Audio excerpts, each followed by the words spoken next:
अस्सलाम वालेकुम व्यूअर्स।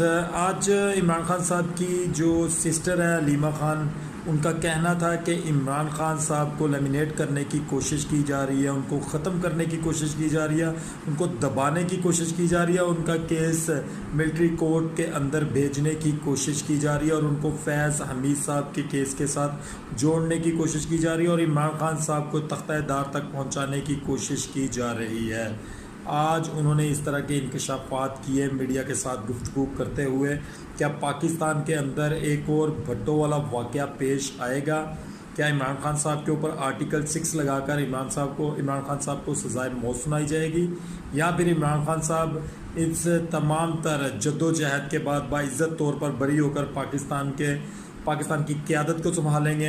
आने वाले दिनों में पाकिस्तान के अंदर क्या होने जा रहा है? क्या पाकिस्तान इतने बड़े लीडर को खोने का मुतहम्मल है?